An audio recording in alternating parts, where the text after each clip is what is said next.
I'd like to thank all of you for coming, and in particular, I see some of the recipients of the story, parts of the family are sitting out here, so hopefully I will do them justice in telling the story of their ancestors. And I'd like to thank, of course, Bill and the Herreshoff Museum for hosting us. Yes. And we're going to talk for about 40 minutes, and we're going to do some readings from the story, and then we'll open it up for questions. And we are going to be as conversational and as informal as possible. So, all right. Okay. So, what is the Bristol Connection? Now, this starts after our story is all over. So just sort of picture this in your own mind. Here is this young guy. He shows up, a seasoned sailor, very accomplished at the Battle of Mount Hope and the destruction of the various buildings and other egregious acts by the British. A young man, Joseph Carlos Mauran, fought the British, having brought to the scene a cannon, which did good work in repelling the enemy. We find him again, 1778. The Council of War recommends that Captain Mauran is a good and faithful sea officer to all the friends of the United American Colonies. And then finally, the good old Providence Gazette, November 14th, 1778, notes that Captain Mauran in the privateer schooner Weasel took on Tuesday last a brig of 140 tons with wool and provisions bound from New York to Newport and carried her into a safe port. Definitely a good guy, no doubt about it. But where did he come from? Who is, I feel like Butch Cassidy in the Sundance Kid in that moment where he says, who are those guys? Well, the very first time that I met the young Carlos Mauran is in this book called The Memorials of the Mauran Family, which was located in a dusty corner of my mother's library. And I found this book a long, long time ago, probably, I don't know, 30 years ago. And I was thumbing through it, and this particular paragraph jumped out at me. Go ahead. And it's the beginnings of a story. And this was like a long, long time ago that I read this. And when I read it, I thought, wow, this could be a really good book. Except I'm an academic, boring, nonfiction writer. And nobody in their right mind would want to read this if I wrote it. So I'll just shelve this idea for about another 30 years. So in 2 paragraphs, this is just one, and I will read it to you. When he was not far from 12 years of age, he was sailing one day on the Mediterranean in the company with his relative Suchet of about the same age. They were in a small vessel belonging to his uncle and were on their way to some place in Sardinia. Having sailed some distance from the coast, they were overhauled by an English man of war and ordered to lay to. The commander, attracted by the appearance of the 2 Italian lads, decided to impress them into his service as cabin boys. The entreaties of the officers of the little bark were of no avail, and the boys were kidnapped from their home. So we have, in 1 paragraph, the beginnings of a story. So the next particular issue that one has to think about, and many of you are New Englanders, and many of you are old New Englanders. There's lots of mythology that rumbles around in our families. And some of it is true, and some of it is mythology. And I had always wondered, this was a great story, but is any of this true, or was this just made up by a very interested and enthusiastic relative? Well, it turns out it's true. A lot of it's true. So as we began to think about this story, Marshall and I, together. The nice thing about it is that the bones of the story are there. History gives us the bones, but fiction gives us the flesh. And so without the fictional part of this, it's what makes the story a page turner. It's what makes the story worth reading. Yeah. So that was my job. You know, Bird had the history down. She's a consummate academic and researcher. But my job was to make this stuff come alive. And really, for me, the first step was how to make it come alive for me. And we really work well together. And I'm always thankful at the partnership because I think it's just a wonderful partnership. We each think we have the easier job. So that should tell you something. There were learning curves along the way.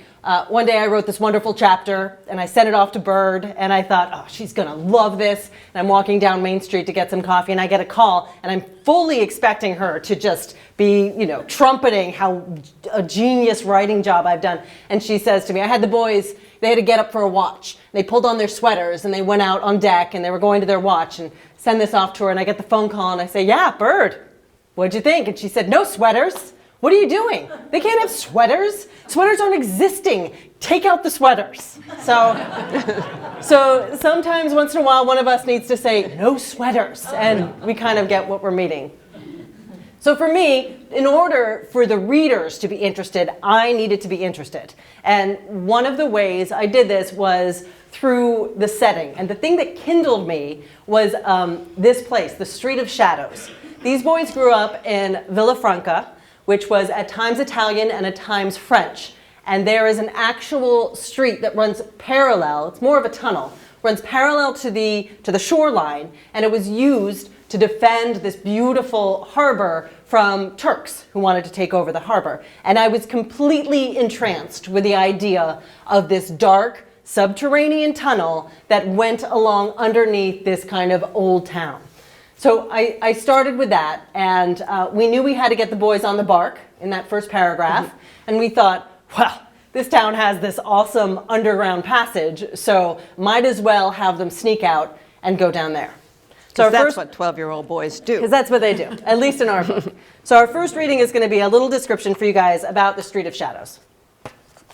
In ancient times, this tunnel was used as a conduit for the militaries that had fought for control of the harbor. In the relative peace of recent times, it had fallen into disuse, or more correctly, disrepute. Its subterranean locale made it perfect for all manner of shady activities, as well as being an enclosure for animals and storage for other goods. The tang of goat urine hung in the air. Suchet fumbled the metal shutter of the lantern open, and a focused beam of light pierced the darkness in front of them. Somewhere ahead, an animal shrieked like a woman in pain. Joseph Carlos felt a violent shudder run through the boy next to him. As they stepped down into the Rue Obscure, orange-tinted walls wavered in the uncertain light. Joseph Carlos felt the temperature change each step he took, as if he was submerging himself into a subterranean pool inch by inch. They reached the bottom and stopped. The beam from their lantern stretched 10 feet and then was swallowed by darkness. Vague sounds of movement reached them, some sharp and raspy, others slow and wet, like giant slugs oozing through the tunnels. Again, an animal shrieked from somewhere ahead of them, too human for comfort. In this moment, all Suchet's wild talk of haunted tunnels filled with the mutilated bodies of doomed Turks didn't seem quite so unbelievable anymore.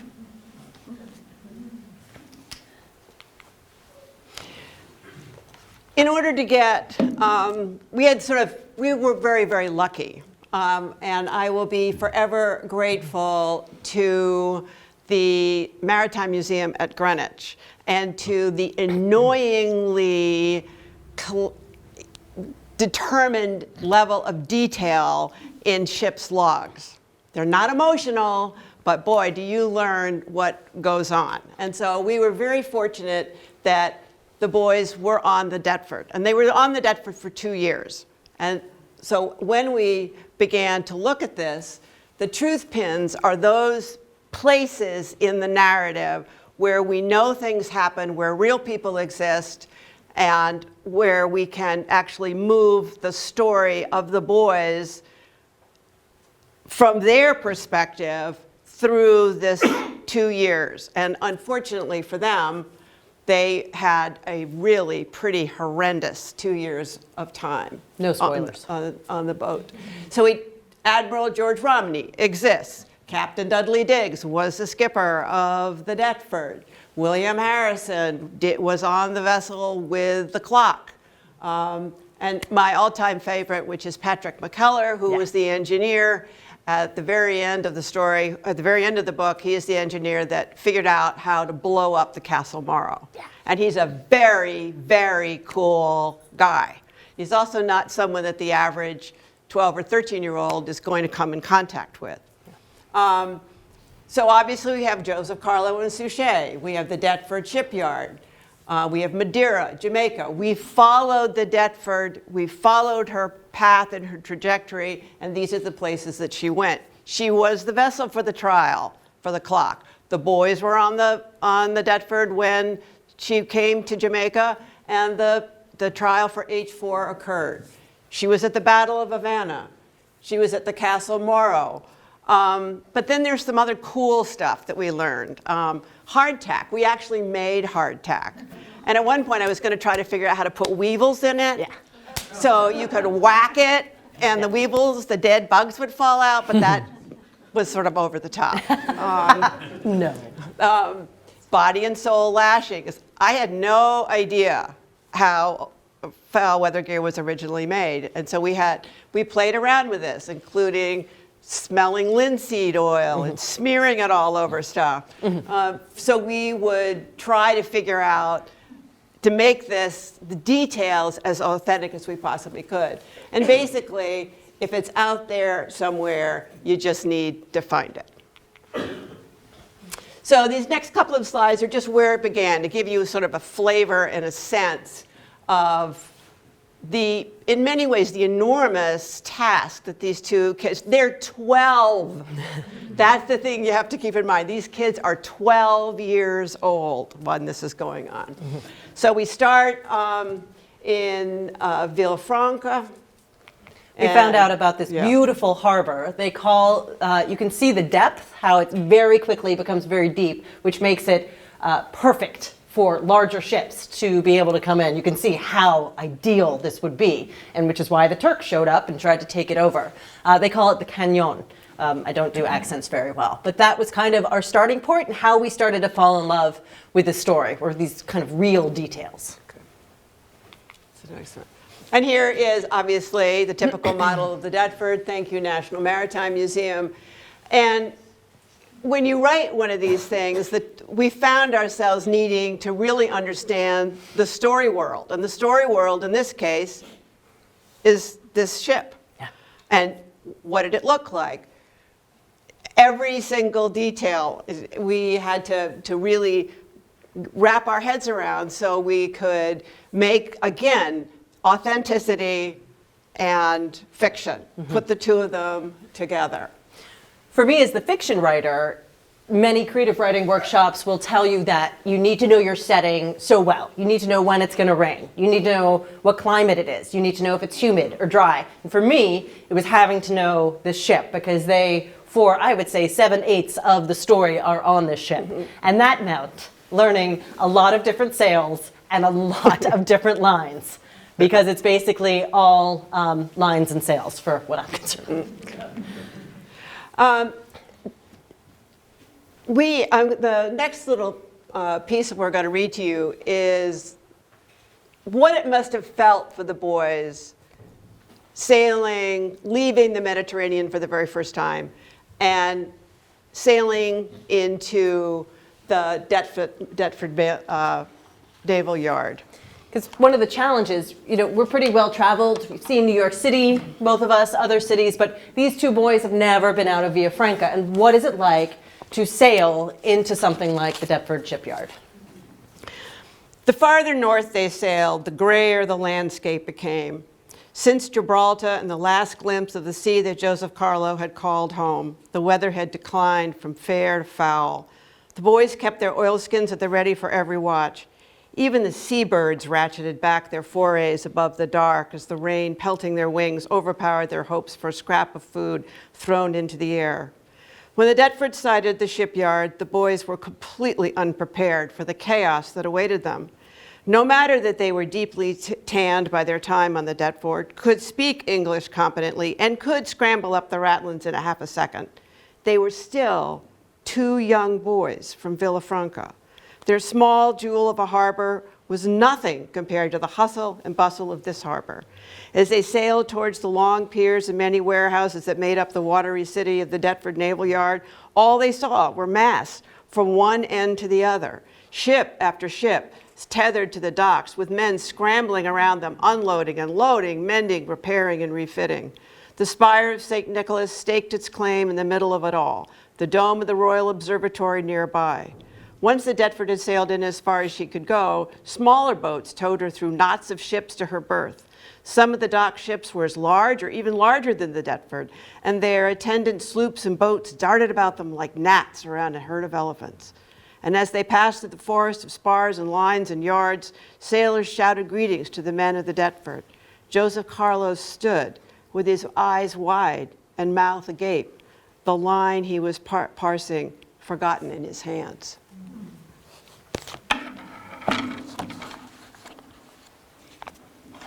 Ah, yes. Yes, your favorite. This is our favorite. Yeah. Our job as a team is to wake the dead and get the living to listen. Unfortunately, there are individuals who are more dead than others. And it gets increasingly hard to wake them up. So when you can't wake them up, you have to invent them. But you can't just invent them out of whole cloth. Well, I can, but you won't let me. Yeah, you can, but Yeah. I won't let you. Yeah.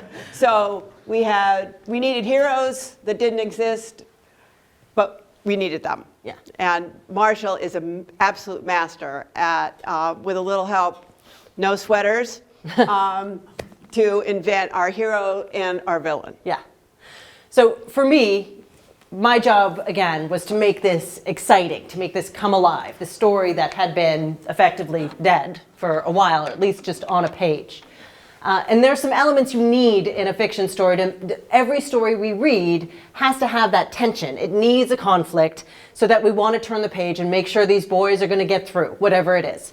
And so at a certain point, ship's logs are great, but they're not going to give us the conflict we need. So we needed to create some people. We created Tommaso, who's a scrappy Scottish-Italian boy who helps the boys out. And then we had our personal favorite, Pace, who's our sharpshooter. His nickname is Nightjar, given to him by the crew because of his accuracy with the Brown Bess rifle that he used. He was also devastatingly handsome, which, helped him out in terms of, for me, creating him. So he was wonderful. He's still one of my favorites. But really, the person we really needed was we needed a villain. We needed this more than the threat of punishment on board, which was pretty harsh. We needed it more than just the horrible living situations. And honestly, after all the research that birthed through at me, I'm still astounded that anybody survived life on board an English man-of-war in the 18th century. It's pretty horrific. But we needed someone to kind of encapsulate this. And what happened, he isn't my favorite character because, of course, we made him despicable for a reason. Disgusting. But yes, of course he is. But he's the absolute fulcrum that this story turns on. If Jameson, our villain, hadn't stepped in at these crucial points, then we would just have 2 boys kind of surviving the day-to-day life of the Navy. But at times, to make this come off the page, you need that conflict, and you need to make these guys. Ah. Isn't it pretty? Yeah, it is pretty. It is. And here, of course, is Harrison's clock. And I was asked before this how we squished all these different elements into the story, but it was really easy because they were all there. The Harrison's clock is a definite truth pin. Now, what we did with it was really up to Marshall. My job was, it was there, they were going to Jamaica, and they were going to test the clock. Mm-hmm. And then she made it much more interesting than that. Well, since it was such a major truth pin, and it really helped us because Harrison's journey with his father's sea watch was huge. It was monumental. And history took care to take note. It could have just traveled on board and the boys maybe wouldn't have known about it. It could have just come on board with a new captain. Nobody would have known, stored away. But, you know, we decided that maybe it didn't happen that way, and who's to say any differently. But we did think if we're speaking to an audience of 12 to 13 to 70-year-olds, that we wanted to place this clock in the historical moment that it needed to be, because it was quite amazing what they did. So we didn't just want it to be stored away. So this is the introduction of the new captain, the new first lieutenant, and the clock. The new captain stood with his hands clasped behind his back, nodding to his new crew. When all 300 had assembled, the captain thanked the bosun.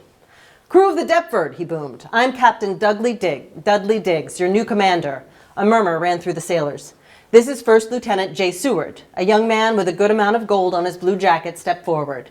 "And William Littleton, Governor-designate of Jamaica." The murmur from the crowd grew louder. So Jamaica was to be their final destination. Joseph Carlos caught Suchet's eye. His cousin's face looked as downcast as he felt. "We also have aboard John Robeson, astronomer, and William Harrison, horologist, who has brought along his father's stroke of genius, the H4. Robeson was a tall man with a striking resemblance to a crow, enhanced by the all-black outfit he wore. Harrison had an aquiline nose and extraordinary blue eyes, visible even from this distance. We're honored to have them with us, in particular, William Harrison. Harrison, would you address the crew? Harrison stepped forward. "Gentlemen, I would like to introduce you to the sea clock, or the watch." Harrison gestured to the Marines and they wheeled the trestle forward. A rustle arose from the crowd like a southerly breeze as the men shifted, jostling one another to get a better view. "What is the watch, you may be wondering? It's an invention of my father's, a man of solitary genius and singleness of purpose." He lifted the lid, revealing what looked like a very small clock or a compass embedded in velvet. "The sea clock may solve the question of longitude, and it may do it on this journey." Got it. Nope, sorry. Whoop, wrong direction. Yeah, there wrong you go. direction. So the next question that we've often been asked is, why does anyone write for young adults? It's because really the reason that we do it, it puts us in touch with our inner 12-year-old, which is a very true thing. And it's also a way for us to think about the hero's journey. But there are rules to this, particularly for middle schoolers. You can have floggings, barfing, death, mayhem. You can knock off entire villages. But don't let the pigs die, or the dogs die, or the cats die, or the goldfish drown. There has to be a moment of lightness. And so we invented a pig. Yes. And her name was Duchess. Yes. And she was just a pig until Bird got a hold of her. I just had her a pig. I had her a certain color. Maybe she's white, black spots. I forget. But Bird said no sweaters and came at me. And she's actually a Tamerlane pig. And she did not die. I mean, she may have, but we did not include that particular tidbit. Because we couldn't bear it, frankly. So one of the things that we set out to do when we began this project together was to bring history alive to young people, to young middle school kids, to teachers, to give them an opportunity to look at the historical narrative in a different light. And it's also an opportunity for middle schoolers to tap into that absolutely marvelous sense of fairness and outrage when your seventh grader goes, "That's not fair, that can't happen, that can't be true." And in fact, yeah, it is true. And so it's a way for them, for the reader, to find their way into perhaps the unfairness of the adult world. Yeah. Because for me, writing for YA, this is a story about a quest for identity and finding out who really you're going to choose to be. And I think that's important, who you choose to be, not who you're going to become. And it's very straightforward for me with YA, because as you're setting forth on this, one of the first journeys you have to figure out who you are, it's a lot different than if you're 45 and kind of reinventing yourself. It's straightforward. And I think one of the aspects of a coming of age story is realizing that, the adult world, not always so fair. And I think that's one of the things that we relate in this story. This is a phrase that we used a lot because time passes. Yeah. Oh my God, they're at sea for 60 days. What are we going to write about? So boring. It's like, oh Lord. Yeah. So we chose at one point that obviously this is a maritime story, so we needed a good old-fashioned gale and storm. Yeah. Now, I did not, to be honest, so this is a disclaimer, I really tried to go back in the records and see if I could find Yes. that they may have been in a storm. I failed miserably, but that's okay, because I've been in enough storms at sea, so we decided we're going to put one in anyway. Yeah. And she let me put it in there. So that's fine. Was your string coming off? Okay.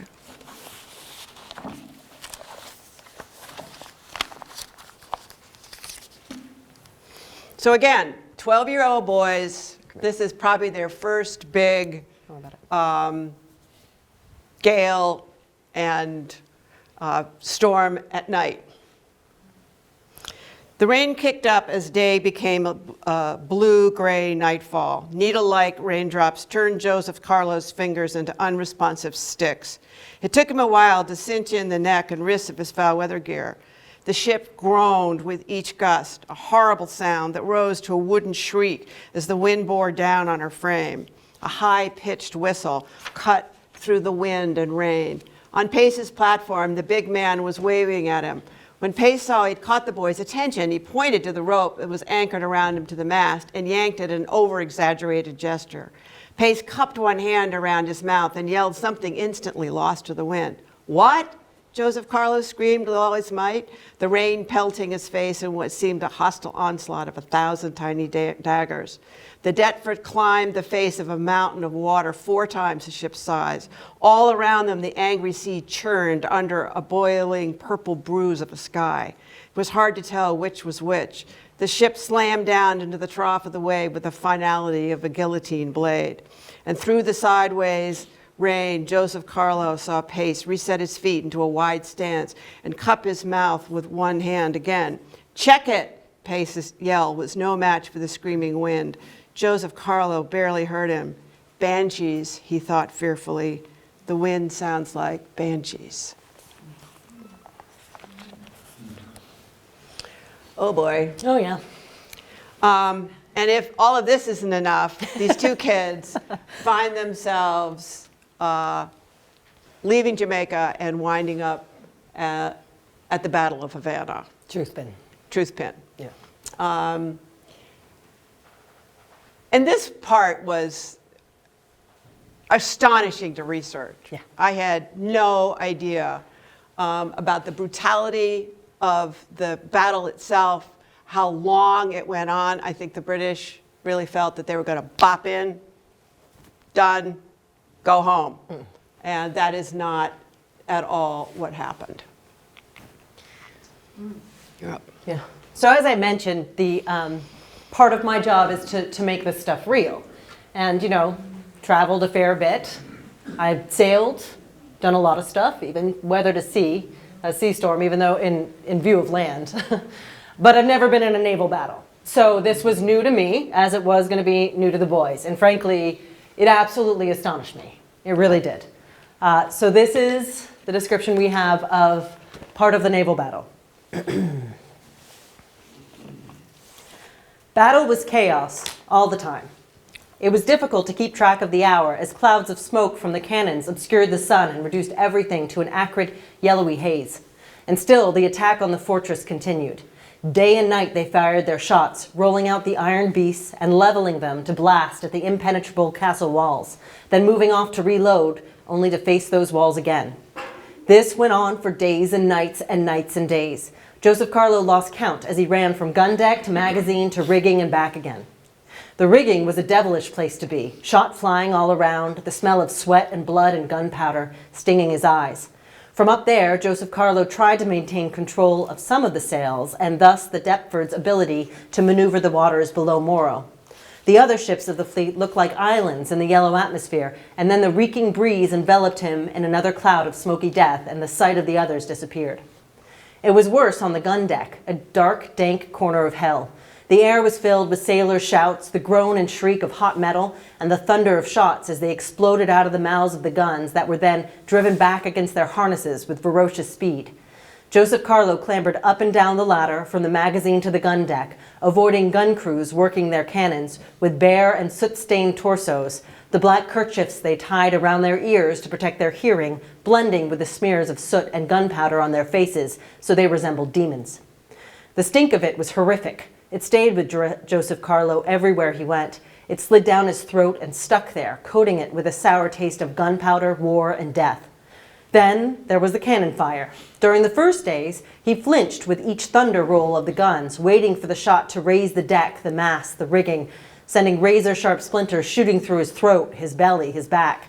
Every onslaught of shots fired from the fortress, accompanied with lazy puffs of smoke from the castle's gun ports, he was sure he was done. He cringed, waiting for an impact that, as of yet, hadn't come. He felt the guns in his chest, shaking him each and every time. As the days and nights passed, even though the thunder still came every few minutes, As the days and nights passed, he became so used to the constant shelling he hardly glanced up, even though the thunder still came every few minutes. The bellow of the guns as they rained down their iron death had become his day-to-day reality. Day and night the cannons fired, but to no avail, the walls still held.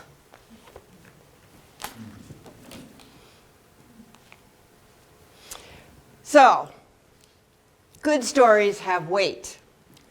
And if you think about it, the stories that we remember, they stay with us. They get under our skin. They speak to us in ways that sometimes we're not even really sure why we remember them, but there's something about them. So we really needed to figure out, as we were working on this book together, what is this book about? Yeah. What is it about, besides naval battles and sea clocks and all this other cool stuff? But really, what's going to get under your skin? Yeah. For me, I needed something to resonate with me so that it would resonate with the readers. And it had to be something other than getting flogged, since I've never been flogged, knock wood, it's not my future. I needed a feeling that we could all feel just across the centuries, that feeling of losing yourself, losing your family in a home and trying to figure out who you are and who you're going to become beyond the trappings of history. And as we began to think about this, as a teacher, I wanted to make something that was available to other teachers, where you're working with students, you're thinking about it, and you have to ask yourself, what would I have done? Who would I have become? How would I have handled this situation? Would I have been as brave as these two boys, or would I have been just a mess? Would I have thrown myself into the sea? How do we as human beings deal with this level of adversity, and do we rise above it, or do we sink under it? So Joseph Carlo, in fact, battle is over. Joseph Carlo does survive. He is dispatched from the Deptford to a medical ship that is filled with basically dying people. Yeah. They either have the fever or they're blown to smithereens. And this medical ship was on its way from Havana to New London. It was gross. And it was disgusting. Really gross. But it's, So that's the historical record.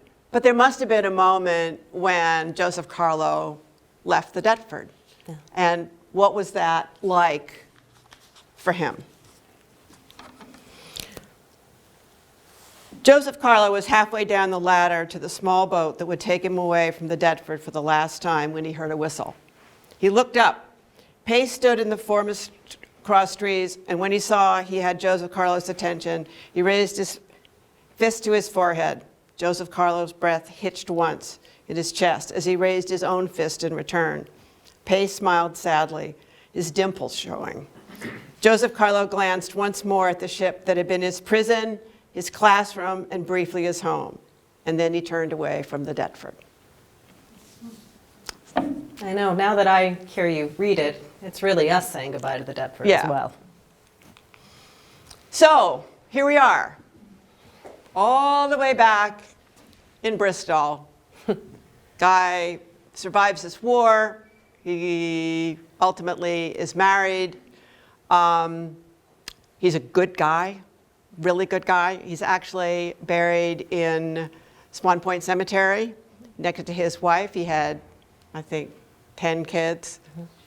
One of them is named Suchet. Of course.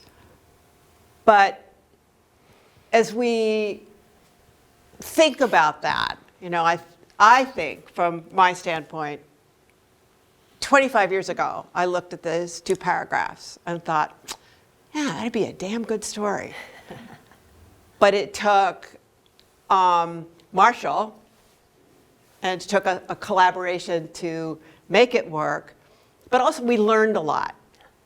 And I think that I'm very, very proud of being able to unearth the story of such a courageous man who really brought so much to Rhode Island.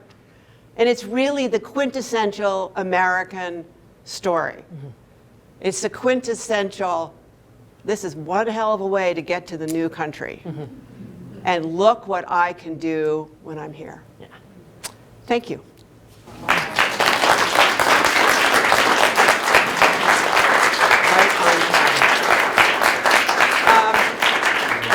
We have time for a few questions, if anybody has any.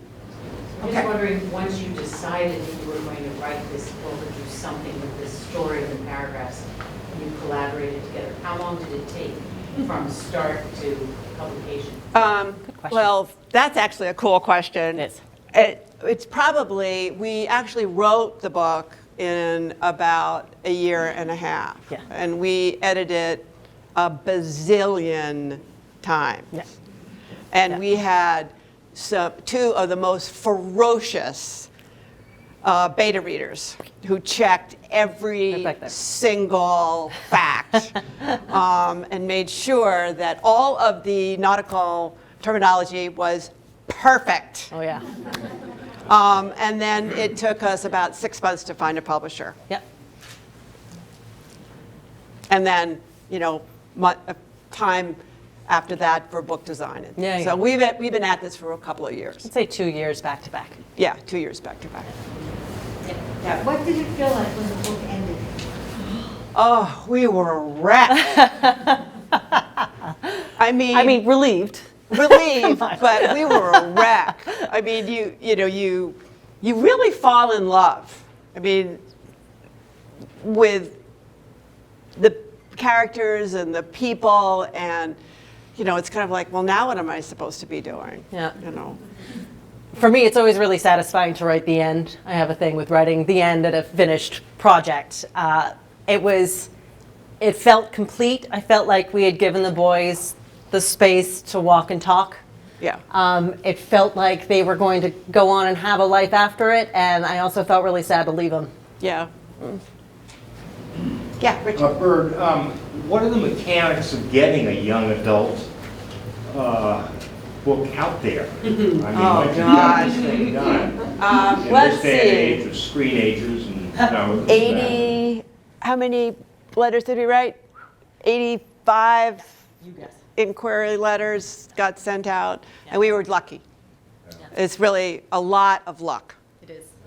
a lot of luck. No, We tried to get an agent. I've published before. I've tried to go for lit agents. A lot of times your query letter, if you don't know them personally or you don't know someone who knows them, it's hard to get out of that slush pile. And it can be a little demoralizing when you're just sending letter after letter. So we did that, and at the same time, we tried to circumvent it. And I'm an academic, and so academics, you send your article out, there's peer reviews, they rip it to shreds. Maybe they publish it, maybe they don't. But they're not exactly page turners, let me put it that way. Yeah. When you did find your publisher, did you find you had to do any rewrites, or were you able to stay true to the? We actually, I mean, we had a lot of editing to do, but it was very edited Yeah. before we. There were no substantial changes Yeah. that we had to make. It was more line edits, small Right, things, right. maybe taking out whole paragraphs or whole chapters. The biggest, but it wasn't a huge plot, No, pretty much the story stayed the way we put it down, luckily. luckily. Yeah. Other questions? Anybody else? Oh. Thank you all. Oh, Don't you think it would be an incredible movie? Well, yes. We actually have already picked out who we want in it, but mainly who I want as Nightjar. yeah. Nightjar is the guy. Thank you all for being an incredible audience. Oh, there's one more. Oh, Yeah, just about the Harrison clocks. That story is so interesting in history. And were the boys actually on the boat when the Yes. Okay, so, all right, so that was 61, 17, or 62? Yeah, they were on the Deptford for that, for the run to Jamaica, for the trial of the clock. yep. Yep. That's amazing. why they had the astronomer on there, because they had to set up the tent when they got to Jamaica, right, Yeah. to test the time. Sandy. Can we see the chapter that was cut out? Sure. They go to McDonald's. They Yeah. get Happy Meals. Thank you all for being an incredible audience and showing up. We really appreciate it.